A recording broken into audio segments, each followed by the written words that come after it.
Voilà, gloire à Dieu, nous sommes très heureux. Nous sommes très heureux une fois de plus aujourd'hui de nous retrouver sur ce plateau de notre émission Espoir et Vie. Espoir et Vie est un programme conçu par l'armée de l'Éternel Brazzaville et produite par l'apôtre évêque Jean-Désiré Bansenga. Sur ce plateau, nous avons l'habitude de nous entretenir. Nous savons que vous êtes très nombreux chez vous à la maison, dans vos bureaux, dans vos voitures, pourquoi pas, partout où vous pouvez vous retrouver. Vous êtes très nombreux et vous avez l'habitude de suivre nos directs, de suivre nos émissions. Et nous espérons que cela vous fait du bien, nous espérons que cela contribue à l'amélioration de votre foi. Nous revenons encore sur ce plateau pour vous entretenir. Et aujourd'hui, pour ce faire, nous voulons partager avec vous un sujet très important, un sujet qui ne nous prendra pas une seule émission ou un seul jour, mais un sujet qui peut nous prendre 2, 3, 4 numéros. Parce que nous avons l'habitude chez nous, ici sur ces plateaux, de travailler en module. Ça veut dire que nous avons le volume 1, volume 2, volume 3.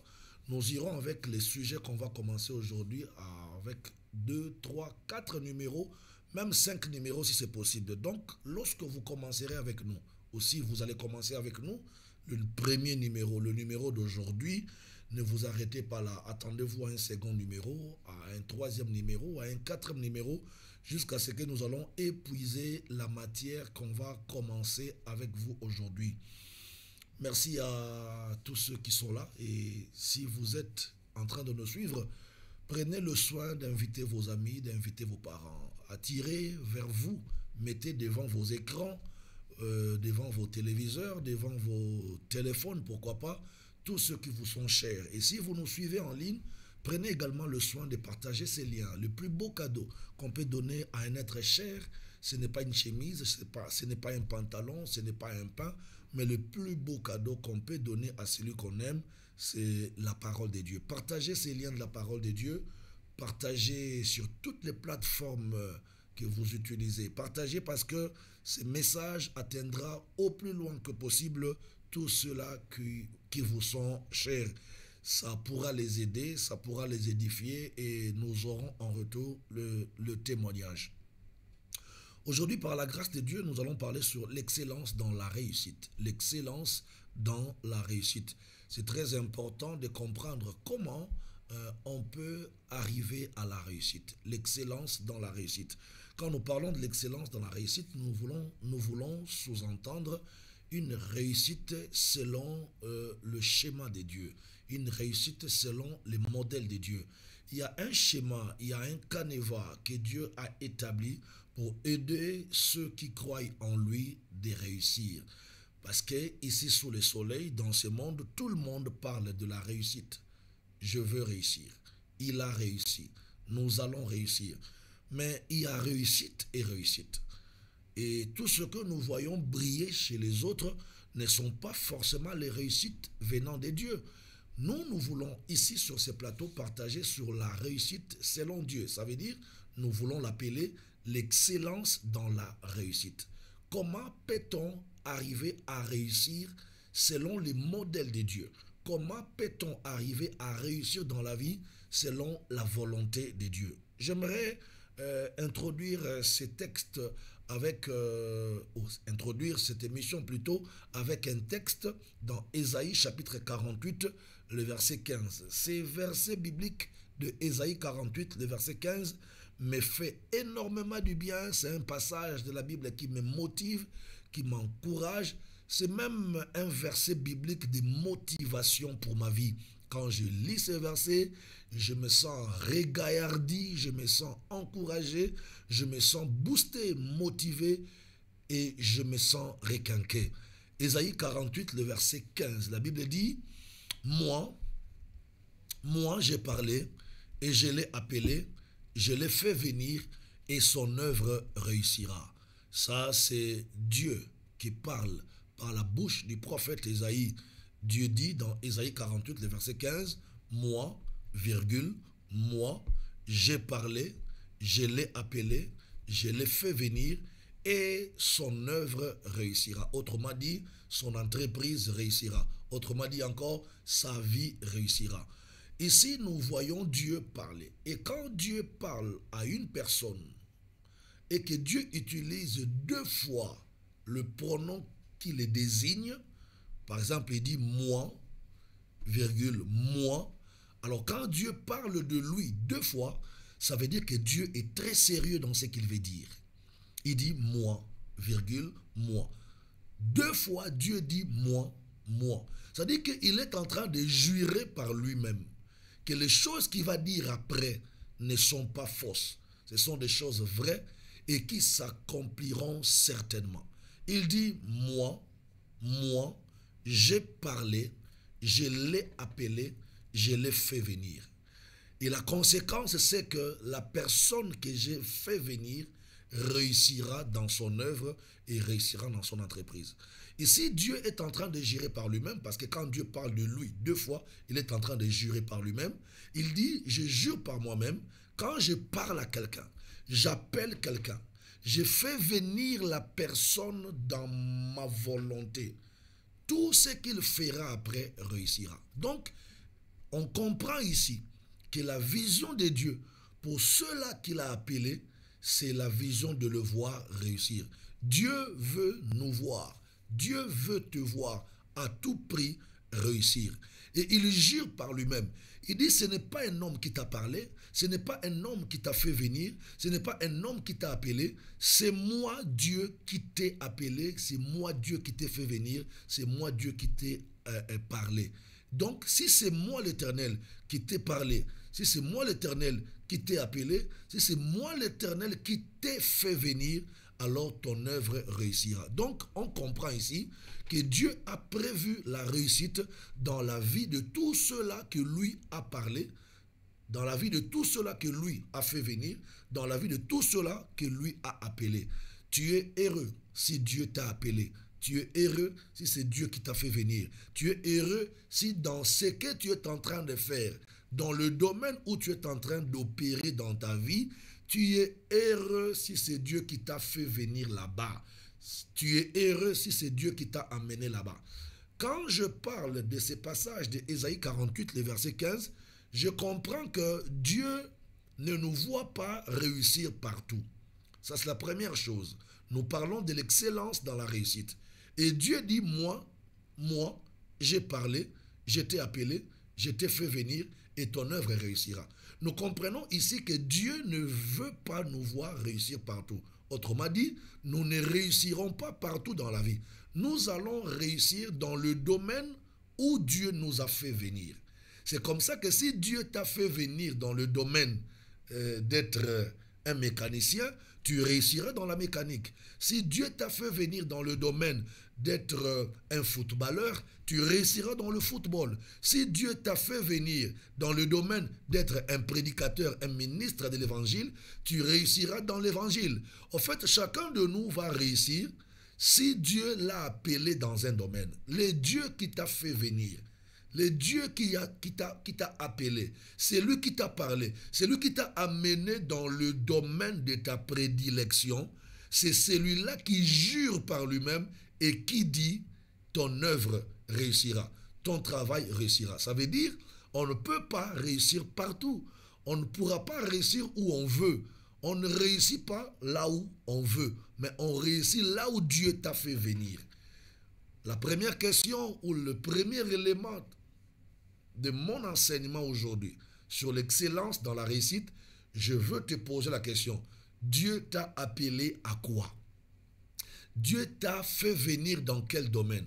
Parce qu'il y a des gens qui sont en train d'opérer, de fonctionner dans les domaines pour lesquels Dieu ne les a pas appelés. Il y a des gens qui sont en train d'opérer dans les périmètres où Dieu ne les a pas fait venir. Attends, si tu n'es pas dans le carreau, dans le périmètre où Dieu t'a fait venir, malgré tes efforts, malgré ton courage, tu ne réussiras jamais.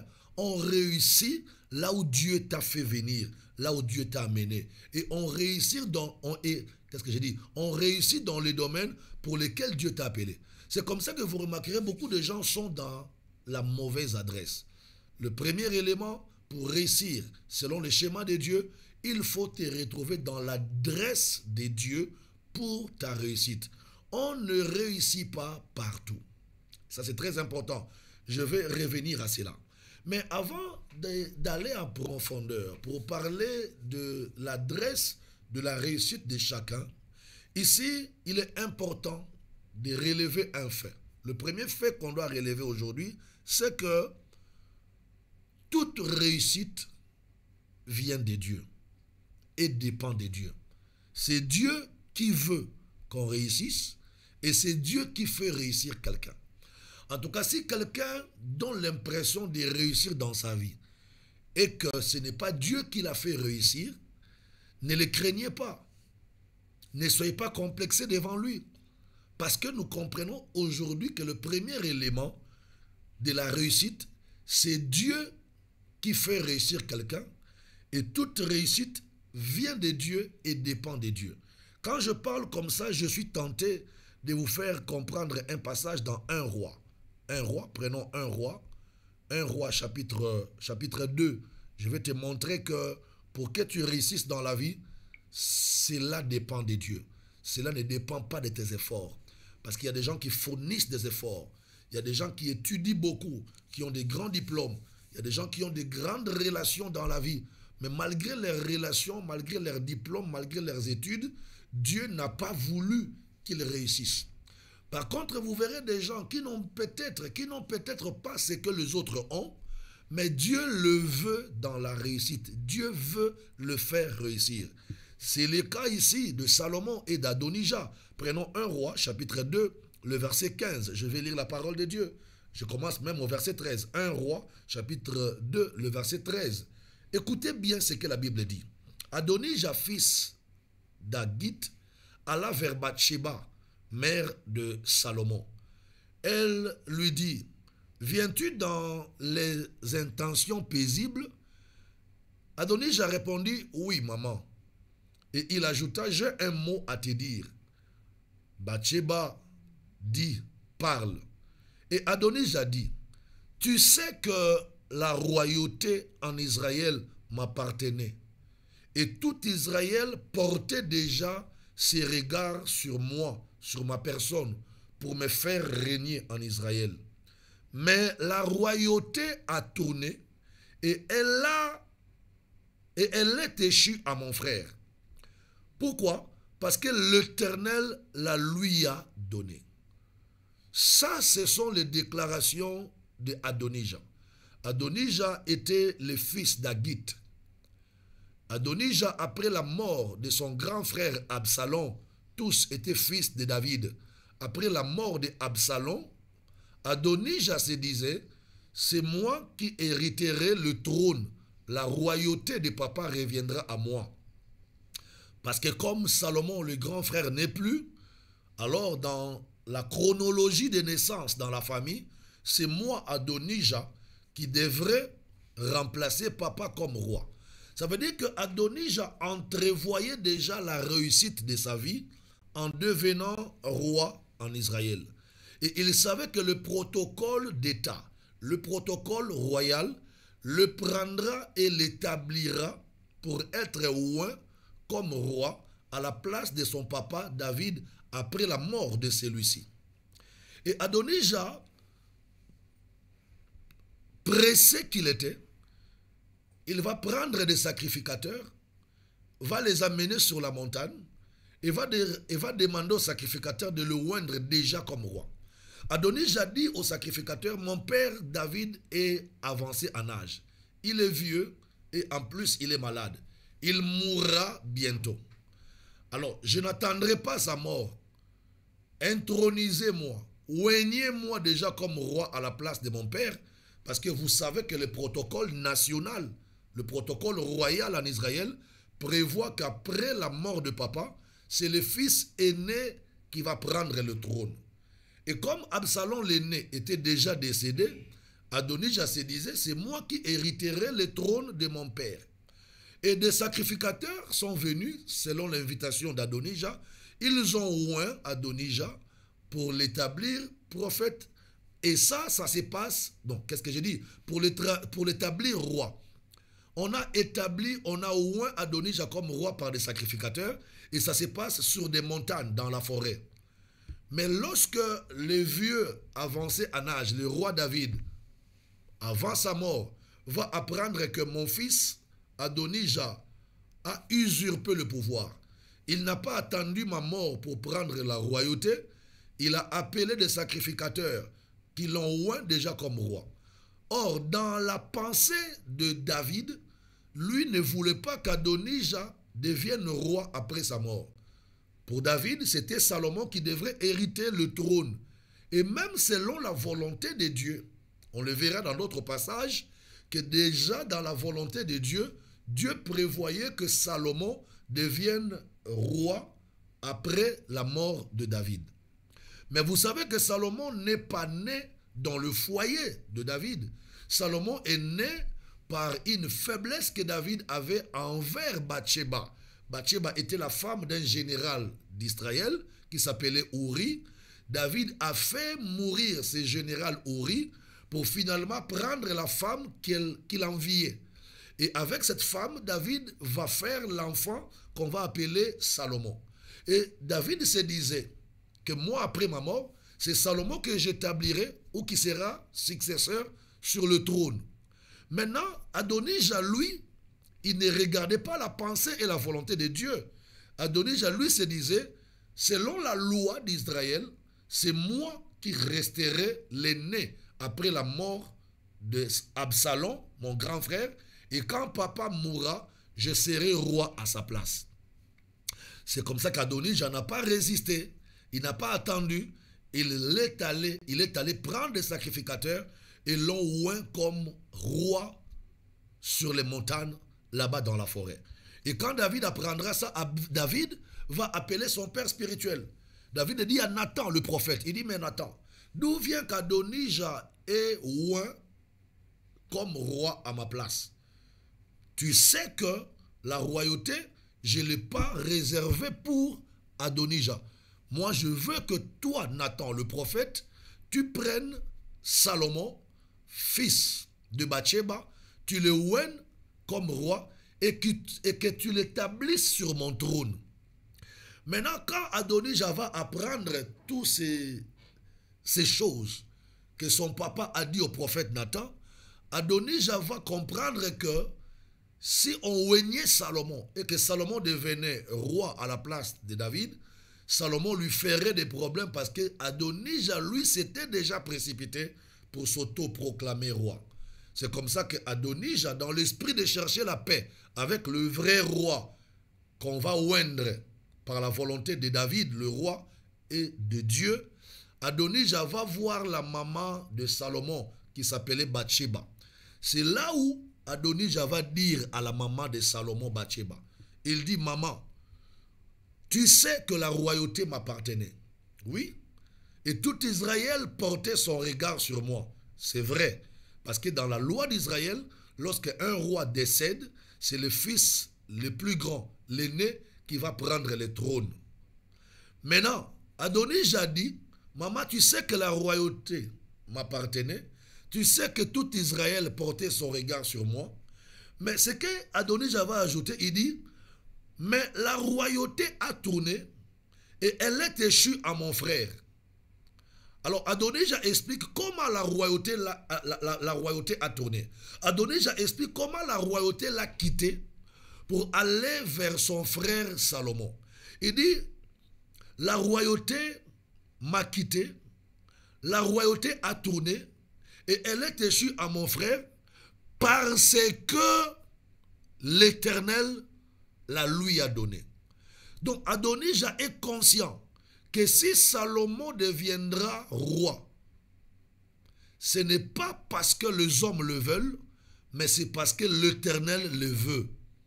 Il dit à maman, Bathsheba, supplie Salomon de ne pas me tuer, de ne pas me prendre comme son ennemi, parce que je pensais que la royauté m'appartenait. Or là, pendant que je parle, c'est pas papa David qui a tourné ça. C'est pas un homme qui a changé ça. Mais c'est l'Éternel qui a changé la royauté. L'Éternel a fait tourner la royauté et l'Éternel l'a donné à mon frère Salomon. Gloire à Dieu. Adonijah est conscient, il comprend ici que pour devenir roi en Israël, ce n'est pas question d'un homme, Ce n'est pas la volonté d'un homme, mais c'est l'Éternel qui rentre en jeu pour établir des rois en Israël. Et ça, j'ai aimé. C'est une leçon qu'Adonija m'a donnée. Pour dire que la position que quelqu'un aura demain dans la vie ne dépend pas de quelqu'un, ne dépend pas de lui-même, ne dépend pas d'un parent, mais ça dépend de l'Éternel. En fait, la position de la royauté en Israël, Adonija croyait que la position de la royauté en Israël dépendait du protocole royal, selon laquelle, si le papa décède, c'est le fils aîné qui prendra le trône. Mais là, Adonija vient de comprendre que la position de la royauté, la position de la réussite dans la vie ne vient pas d'un protocole des hommes, ça ne vient pas de la volonté des hommes, mais ça vient de l'Éternel. Il dit, l'Éternel l'a tourné. L'Éternel a donné cette royauté à mon frère Salomon. Et quand Adonija parle comme ça, il n'a pas de rancune contre Salomon, il n'a pas de haine contre Salomon. Il comprend que si Salomon prendra la place de la royauté, ce n'est pas par sa volonté, mais c'est l'Éternel qui l'a échu à Salomon. C'est l'Éternel qui l'a tourné pour donner à Salomon. Ça, c'est la première notion que les gens doivent connaître ici sur la terre. Que la position de la réussite dans la vie ne dépend pas de toi. Tu peux être intelligent, tu peux être fort, tu peux être débrouillard, tu peux avoir des relations. Mais si Dieu dit non à ta réussite, personne ne dira oui. Et quand Dieu dit oui à ta réussite, personne ne dira non. Frère, c'est Dieu, j'ai compris ça comme ça, que c'est Dieu qui établit les gens dans la position de la réussite. Il a déchu Adonija pour établir Salomon dans la royauté. Heureusement, Adonija avait la sagesse de comprendre que ces changements de position ne viennent pas de Salomon. Ce n'est pas Salomon qui m'a combattu pour devenir roi. Ce n'est pas Salomon qui m'a limogé pour devenir roi. Mais c'est l'Éternel qui a ravi la royauté d'entre mes mains. Je croyais que la royauté devrait revenir à moi, Adonija, mais l'Éternel l'a ravi entre mes mains pour donner ça à qui il veut. Si tu veux être dans la paix dans la vie, avoir la paix dans la vie, tu dois savoir que malgré les efforts que tu peux faire, malgré l'intelligence que tu peux avoir, malgré ton savoir-faire, celui qui établit les chefs sous le soleil, c'est Dieu. Celui qui établit les rois sous le soleil, c'est Dieu. Celui qui établit des chefs d'État sous le soleil, c'est Dieu. Si Dieu dit non, malgré tes efforts, malgré le forcing que tu peux faire, tu ne seras pas dans la réussite. Dieu fait réussir qui il veut. Dans ces cas précis, il n'a pas voulu qu'Adonija réussisse comme roi en Israël, et Dieu a pris la royauté et l'a tourné, l'a donné à qui? L'a donné à Salomon. Alors, quand on comprend comme ça, les gens doivent arrêter de se combattre dans la société. Les gens doivent arrêter de se combattre. Les gens doivent arrêter de se bouffer les nez. Les gens doivent arrêter d'envier les positions que Dieu a données aux autres. Parce que si Dieu ne veut pas te voir dans telle ou telle autre position, tu n'y arriveras pas. En fait, on peut croire en soi que c'est toi qui mérites la place là. Tu peux croire que c'est toi qui mérites la position là. Mais ça, c'est toi en tant qu'homme qui pense comme ça. Dieu ne pense pas comme ça. La volonté de Dieu est souveraine. Et les pensées de Dieu, qui peut les sonder? Dieu a ses pensées. Les hommes aussi ont leurs pensées. Adonija avait sa pensée de devenir roi après la mort de David. Mais Adonija n'a pas cherché à savoir quelle est la pensée de Dieu pour la royauté en Israël. Pendant que lui pensait que c'est lui, Adonija, qui sera roi, Dieu pensait que ce n'est pas lui. Dieu a pensé que ce serait Salomon qui va prendre sa place. Frère, c'est Dieu qui élève. Et quand Dieu élève, il élève qui il veut. Et la Bible dit dans Matthieu, il élève qui il veut, il rabaisse qui il veut. On peut vouloir d'une chose, mais il faut se poser la question si cette chose-là, c'est ce que Dieu a prévu pour toi. Souvent, les gens sont détruits par leur propre volonté. Tout ce que tu veux pour toi n'est pas peut-être ce que Dieu veut pour toi. On peut vouloir d'une chose, on peut vouloir d'une position dans la vie, mais Dieu ne le veut pas pour toi. Dieu connaît quelle case il va caser, il va placer chacun de nous. Et donc, à un certain moment dans la vie, il faut s'abandonner entre les mains du Seigneur. Dire à Dieu, Seigneur, que ta volonté soit faite. Frère, tu sais, tu ne peux pas dépasser tes limites des hommes pour commencer à opérer en ta faveur comme Dieu. Même Goliath, il avait la force de battre David, selon les hommes. Mais Dieu a pensé autre chose. Au lieu que Goliath terrasse David, Dieu a permis que David terrasse Goliath. Mais qui peut penser que David, plus petit en taille que Goliath, pouvait terrasser Goliath? Les pensées des hommes ne sont pas des pensées de Dieu. Lorsque on veut vivre en paix sur la terre et on veut être heureux, on veut être serein, il faut toujours te demander, Seigneur, qu'est-ce que tu veux pour moi? Quelle position tu veux pour moi? Qu'est-ce que tu veux me donner?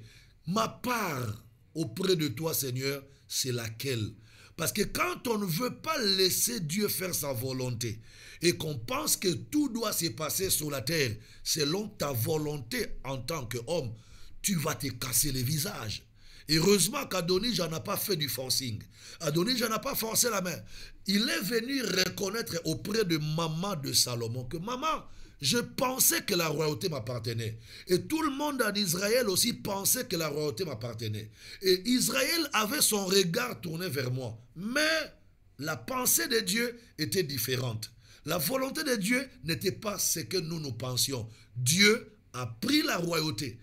Adonijah reconnaît, il dit, ce n'est pas David le père qui a tourné la royauté. Ce n'est pas toi, maman Bathsheba, qui a tourné la royauté. Mais c'est l'Éternel qui a tourné la royauté et l'a donné à mon frère.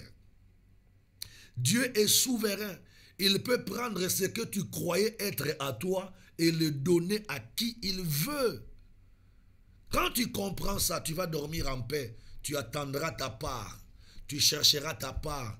Et tu ne forceras pas la main dans la vie. Regarde, il y a encore un autre passage dans 2 Corinthiens.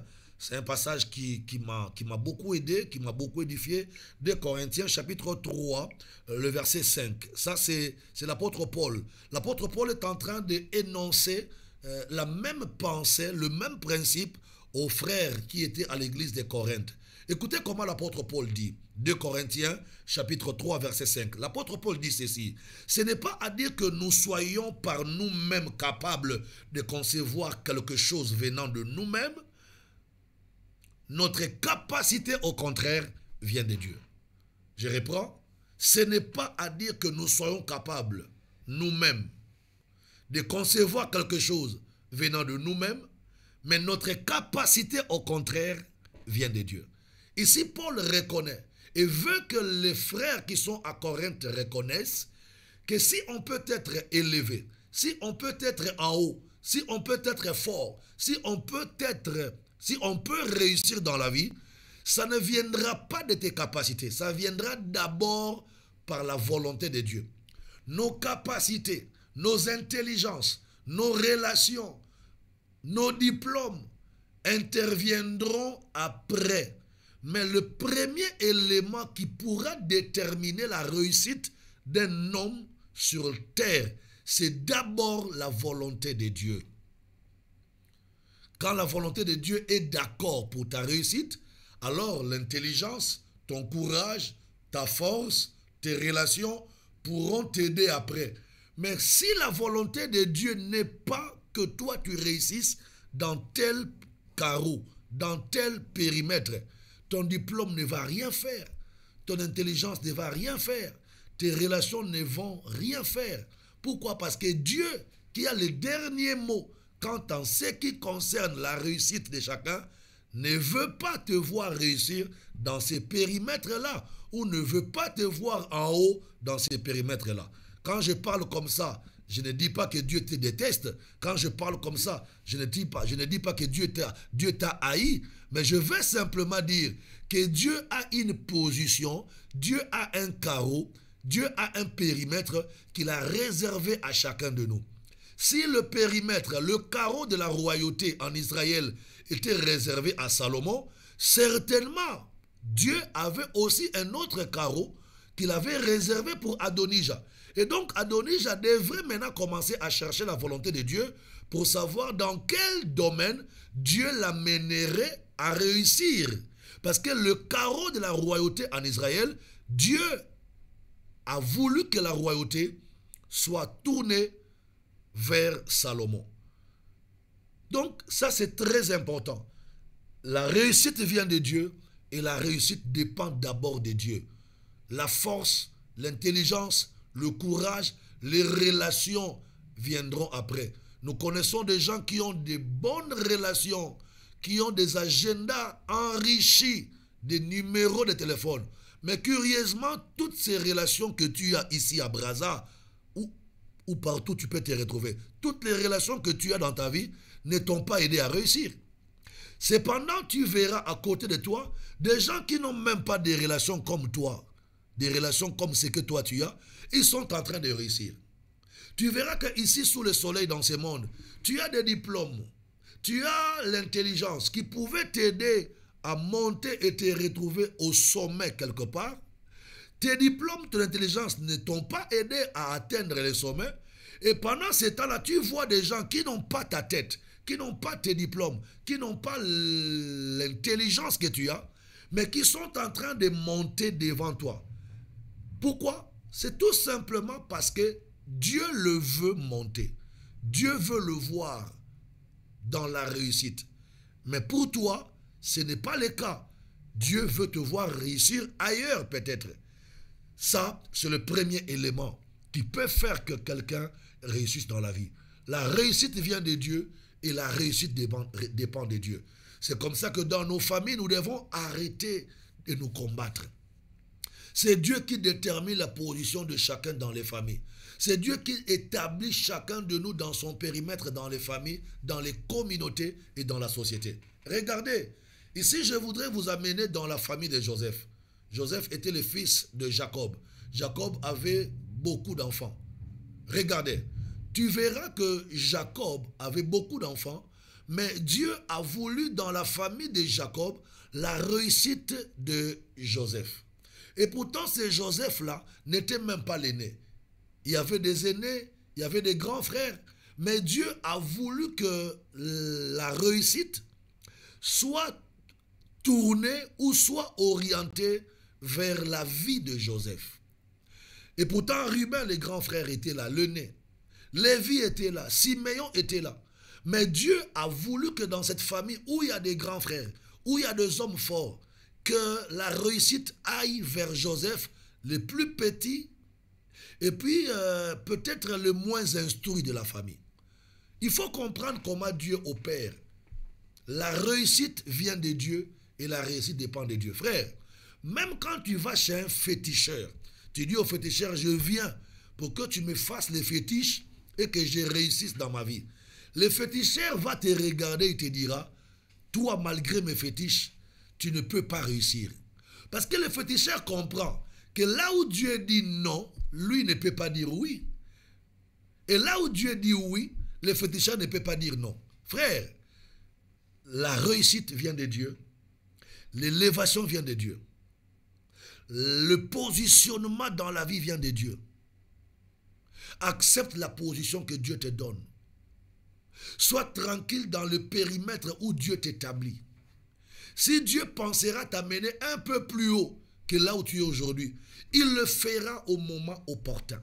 Mais pour l'instant, ne dérange pas les gens qui sont dans les périmètres que toi, tu envies.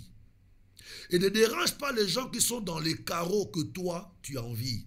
Parce que c'est l'Éternel qui établit chaque personne dans un carreau, dans un espace et dans un périmètre. Les frères de Joseph ont dit, on va les tuer et on verra ce que deviendra ces songes de la réussite. L'autre a dit, on va les vendre. Il va aller loin de la maison des parents. On va l'envoyer loin de la parcelle familiale. Et on verra comment il reviendra ici pour régner sur nous, pour nous dominer et pour réussir sur nous.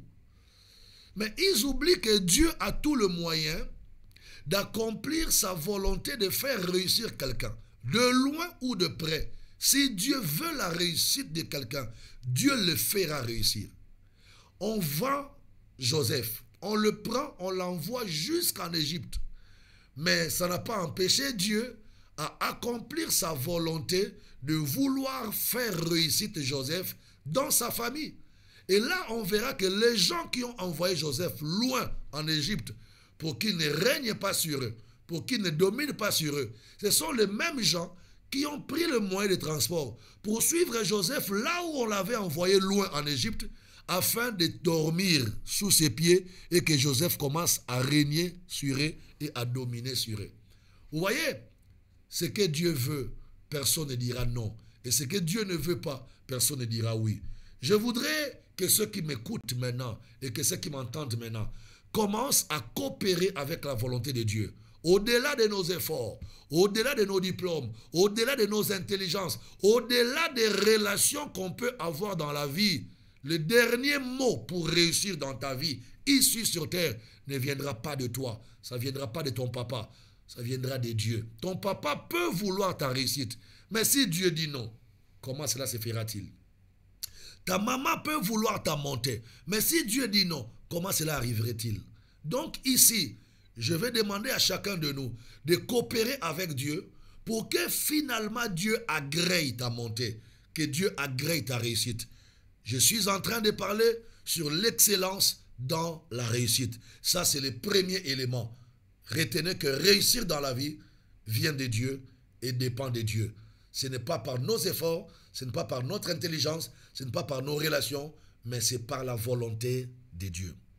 La deuxième chose, dans l'excellence dans la réussite, il faudrait savoir que pour réussir dans la vie, il faudrait aussi te retrouver dans un environnement que Dieu a préparé pour ta réussite. Parce qu'on ne peut pas réussir partout dans la vie. Dans la vie, on réussit dans l'environnement que l'Éternel Dieu a préparé pour toi. C'est pourquoi je vais dire à quelqu'un que c'est Dieu qui dispose l'environnement propice pour l'élévation, pour la réussite et pour la bénédiction de chacun de nous. Je vais le dire un peu brutalement. Tu ne seras pas béni partout. Ta bénédiction ne commencera pas partout. Il y a un endroit où Dieu a prévu pour que ta bénédiction commence, pour que ta réussite commence. Pour Joseph, sa réussite a commencé en Égypte. Et sa réussite a retenti partout dans le monde. N'est-ce pas? Chacun de nous aussi a un endroit où Dieu a prévu pour sa réussite. Ta réussite doit commencer quelque part, dans un endroit, dans un environnement. Aussi longtemps que tu ne vas pas te retrouver dans cet environnement-là, tu peux beau prier, tu peux beau gêner, tu peux beau travailler, tu peux beau étudier, ta réussite ne commencera pas. La réussite commence là où Dieu t'a amené, dans un environnement que Dieu lui-même a préparé pour te faire réussite. Quand je parle comme ça, je voudrais vous amener dans le livre de Genèse. Genèse chapitre 26. Oh mon Dieu, merci Saint-Esprit. Genèse chapitre 26, le verset 3. Écoutez comment la Bible parle ici. Ça, c'est Dieu qui parle à un jeune homme qui avait beaucoup de promesses. Ce jeune homme s'appelle Isaac. Isaac avait des promesses. D'abord, des promesses qu'il a héritées de son père. Parce que Dieu avait promis à son père beaucoup de choses. Et certaines choses que Dieu a promis à son père est mort. Son père n'a pas vu ça. Et Isaac espérait que les choses que Dieu a promis à mon père, c'est moi qui les verrai s'accomplir. Et à part les choses que Dieu a promis à Abraham, le père d'Isaac, à lui-même Isaac, Dieu aussi a promis des choses. Donc, Isaac était un homme pétri de promesses, rempli de promesses, rempli des ainsi dit le Seigneur. Cependant, il ne voyait pas l'accomplissement de ses promesses dans sa vie, il ne voyait pas la réalisation de ses promesses dans sa vie, et il ne voyait pas la réussite dans sa vie. Jusqu'à ce que Dieu va dire à Isaac dans Genèse 26 au verset 3, il dit ceci. Je prends le verset 2, Genèse 26 verset 2. L'Éternel apparut à Isaac et dit, ne descends pas en Égypte, demeure dans les pays que je te dirai. Séjourne dans ces pays-ci. Je serai avec toi dans ces pays. Je te bénirai, car je donnerai toutes ces contrées à toi et à ta postérité. Et je tiendrai même le serment et j'accomplirai les promesses que j'ai fait à ton père Abraham. Regarde. Donc, Dieu, avec toutes les promesses qu'il avait données à Abraham, avec toutes les promesses qu'il avait données à Isaac, mais Isaac demeurait malheureux et pauvre. Et comme si cela était peu de choses, malgré les promesses de réussir que Isaac avait reçues de Dieu, il arriva que Isaac va se retrouver dans un pays affamé où il n'y avait pas à manger et il n'y avait pas l'eau à boire. Jusqu'à ce que Isaac prend la décision. Il dit non, je vais me débrouiller. Je quitte le pays d'Israël, je vais me réfugier en Égypte pour trouver à manger là-bas et à boire là-bas. Peut-être que là-bas je mangerai et je vais boire. Pendant qu'il allait, il descendait en Égypte, Dieu va intercepter Isaac la nuit pour dire à Isaac, Isaac, je ne te vois pas en Égypte, ne descends pas en Égypte, reste dans les pays des Philistins, à Guérar, parce que c'est maintenant ici, dans cet environnement de Guérar à Philistins, que je te bénirai, et c'est ici que j'accomplirai même les promesses que j'ai faites à ton père Abraham. Regarde, donc si Isaac était en train de galérer, de souffrir, de manquer la bénédiction, de manquer l'élévation, de manquer la réussite, c'est tout simplement parce que Isaac n'avait pas encore retrouvé l'environnement propice, l'environnement que Dieu avait prévu pour sa bénédiction. Jusqu'au jour où Dieu va montrer à Isaac l'endroit où Isaac doit demeurer. Donc Isaac, en restant en Israël, il perdait son temps. Ou en allant en Égypte, il allait aussi perdre son temps. Donc ce qu'il fallait pour Isaac, c'était de demeurer à Guérar, au pays des Philistins, et c'est là où Dieu va commencer à les bénir. Et vous avez vu, quand vous lisez Genèse 26, vous allez même vers le verset 12. Regardez la conséquence. Quand Isaac va demeurer dans les territoires, dans les périmètres, dans l'environnement où Dieu va l'établir, dans Genèse 26 au verset 12, regardez les conséquences. On dit Isaac sème dans ces pays-là. Quel pays? Les pays où Dieu l'a demandé de demeurer. Isaac sème dans ces pays-là. Et dans ces mêmes pays, cette même année, il recueillit le centuple de ce qu'il avait sémé. Pourquoi? Parce que l'Éternel l'avait béni. Aïe, aïe, aïe, aïe, aïe, aïe, aïe. Vous savez, il y a des gens qui doivent comprendre aujourd'hui par ces messages qu'ils ne sont pas bénis parce qu'ils ne se retrouvent pas à l'endroit prévu par Dieu. Au commencement de cette émission, j'avais dit que chacun de nous a une adresse de bénédiction que Dieu a prévue pour lui. Aussi longtemps tu ne vas pas te retrouver dans l'endroit où Dieu t'amène, dans l'endroit où Dieu te fait venir, tu ne seras jamais béni. Rappelez-vous, dans Ésaïe 48, le verset 15, j'avais lu ici sur ce plateau, Dieu dit, moi, j'ai parlé, je t'ai appelé, je t'ai fait venir et ton œuvre réussira. Dieu t'a fait venir où? Il t'a appelé pour aller où? Chacun de nous a un endroit où Dieu veut le faire venir. C'est à l'endroit où Dieu te fera venir que tu verras ta réussite et que tu verras ta bénédiction. Si vous lisez Genèse au chapitre 26, vous comprendrez que à Guérar, chez les Philistins, Isaac devint de plus en plus riche et de plus en plus puissant. Pourquoi? Parce que Dieu n'arrêtait pas de le bénir à cause de cet environnement. Si Guérar, le pays des Philistins, était une malédiction pour les autres enfants d'Israël, mais pour Isaac, Guérar, le pays des Philistins, c'était son environnement de prédilection où Dieu devrait les bénir. Prie le Seigneur avant de faire un voyage. Prie le Seigneur avant de quitter là où tu es pour aller ailleurs. Pose à Dieu la question, est-ce que là où je vais, c'est l'environnement que tu as prévu pour moi? Parce qu'il y a des gens comme ça qui ont pensé que quitter le Congo, aller vivre en Europe, c'est là où ils réussiront. Mais arriver là-bas aussi, la réussite ne vient pas. Pourquoi? Parce que ce n'est pas l'environnement où Dieu avait prévu pour eux.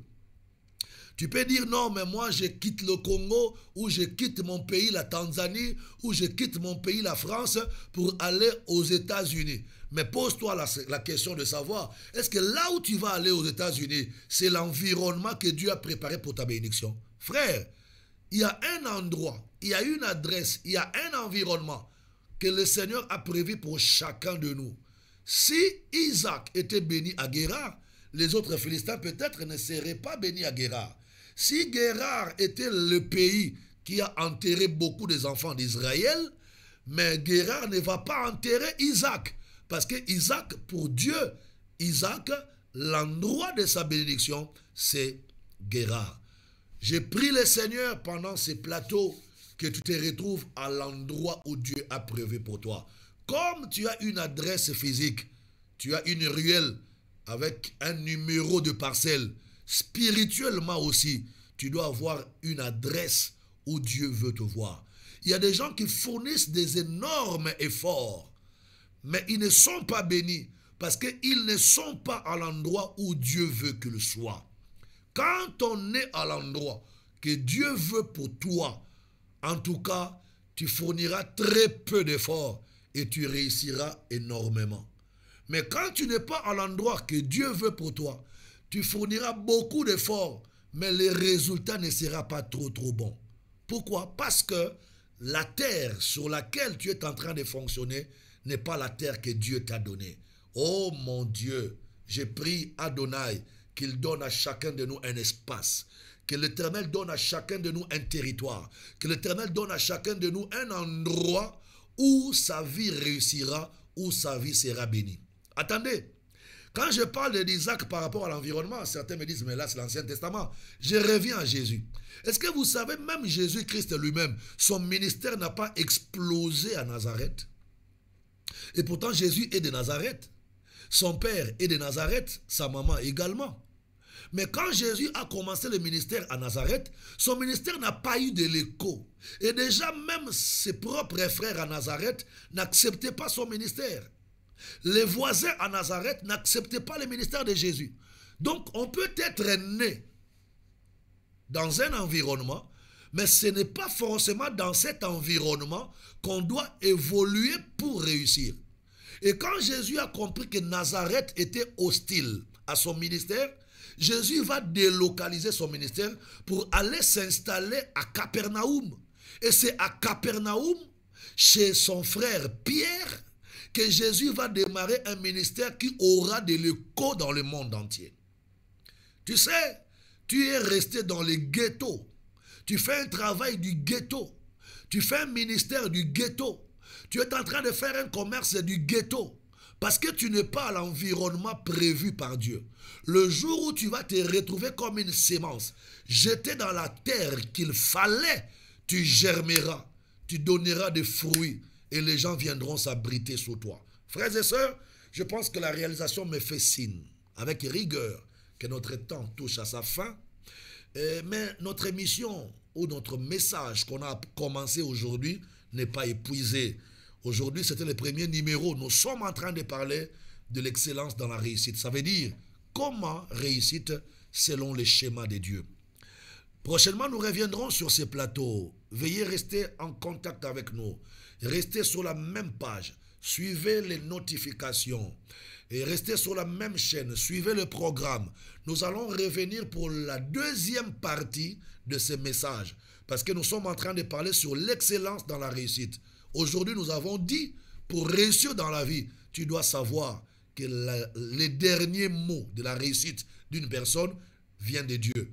La réussite de chacun de nous vient de Dieu et la réussite de chacun de nous dépend de Dieu. Si Dieu dit oui à ta réussite, aucun sorcier ne dira non. Et si Dieu dit non, en tout cas, même si un homme de Dieu t'impose les mains, Dieu restera dans non. La deuxième chose qu'on a dit aujourd'hui, c'est qu'on ne peut pas réussir partout. On réussit dans l'environnement où Dieu t'a placé. Vous savez, il y a des terres, quand vous mettez la pomme verte ne poussera pas. Je me rappelle, il y a des terres, vous semez la pomme de terre ne poussera pas. Mais il y a des terres, quand vous semez la pomme de terre va pousser, va donner des fruits facilement. Je vais clôturer cette émission aujourd'hui pour vous donner une histoire. Un président français ou belge est venu à l'époque en RDC. À l'époque, c'était Zaïre. Ce président est venu au Zaïre à l'époque. Il a vu le chef d'État de l'époque du Zaïre, le président Mobutu. Il dit au président, j'ai aimé cet animal que j'ai vu chez vous, l'animal qu'on appelle okapi, est-ce que tu peux pas me donner un couple des okapis que je vais amener en France, en Europe, et je veux faire que ces okapis se reproduisent. Comme ça, chez nous aussi, sur la terre européenne, nous aurons ces beaux animaux que vous avez chez vous, qu'on appelle les okapis. Le président Mobutu, à l'époque, très gentil, il donne à son homologue un couple des okapis. Ce couple-là, des okapis, a pris un visa jusqu'en Europe. On les a gardés en Europe dans une cage. On les a donné tout ce qu'il fallait pour manger. On les a apportés des meilleurs vétérinaires du monde. Et ces présidents européens attendaient à ce que ces couples des okapis commencent à faire des enfants, des bébés. Et comme ça, il y aurait beaucoup des okapis en Europe.